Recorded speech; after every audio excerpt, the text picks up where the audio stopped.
Hello everybody, this is Chaplain Rob. I'm here on the basketball courts. I'm giving a message today on aspects of fair play and the involvement of the Christian church and horrible things in life and things happen in our country and throughout the world and pariahs and I'm going to use the situation with Jesus and how he stood up for those that couldn't stand up for themselves, or in a society that was predominantly against the Samaritans. Jesus used them as an example. The Good Samaritan is a perfect example. And I'm actually going to reference asking questions, the type of questions that you should ask and things like that. And Jesus actually, he asked a wide range of questions, and a lot of them were directed at the people to give them guidance on to think things out, think things through. And even my pastor, Kenton DeShore, he wrote a book on Ask. The answers are in the questions. Great book. I'd suggest you read it. But the thing is it's a light read.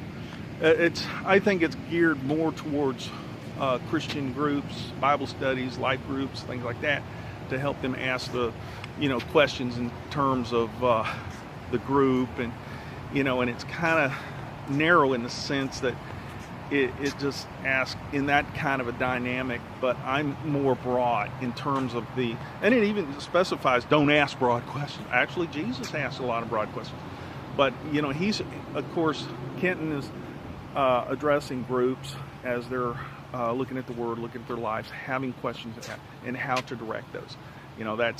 That's the context in which you need to read this book. As far as questions, Jesus asked very hard questions. You can Google all the questions in which Jesus asked, the questions by the Lord, and I think there was the one that I found was 135 questions that he asked, and a lot of times it was very, very poignant.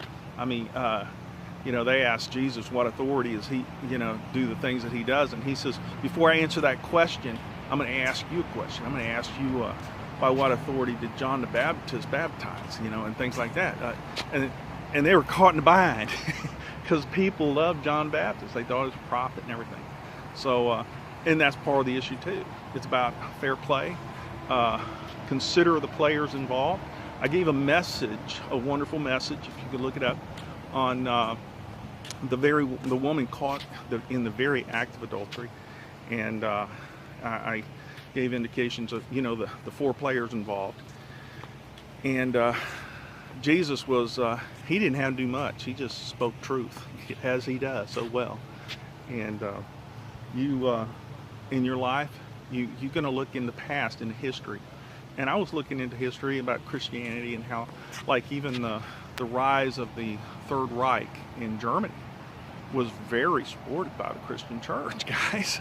I mean that's kind of, hey, he didn't come out starting out. He's kind of like a wolf in sheep's clothing in a sense. But the thing of it is, it started being, the church started separating people according to their race, and if one of their parents was Jew, then they even actually got rid of the Old Testament and the Bible. Well, we carry New Testaments now, but the reason they did it back then was malicious, So religious leaders and churches, you have to watch them.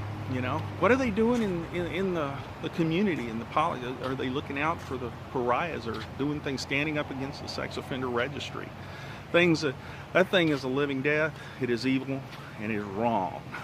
I mean, that's blatantly wrong. Kind of like Nazi Germany. But people go along with it because of the popular views of the day. And God would have something to say about that. Jesus would definitely have something to say about that. We are to take care of those that are marginalized. These people have paid their debt to society. Let them return to society and be contributing members and good citizens. And a lot of times these guys can't find jobs, or they're afraid to find jobs.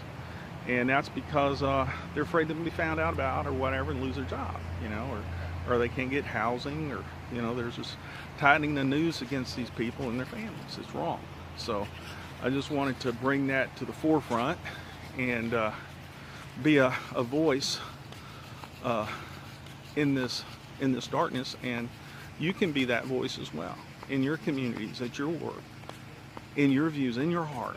That's where it starts. So I spent a lot of my life on the basketball court as a kid, so I'm at home here, sort of, so even though I can't see you guys at Mariners because I've been kicked out, perhaps because of these things, I believe in people, and I believe in them. I believe eventually they'll come around, and praise God, and I'll be back there watching Kenton give his good message on the Word, and I look forward to that. But until then, y'all have a blessed day, and this is Chaplain Rob. You have a blessed day.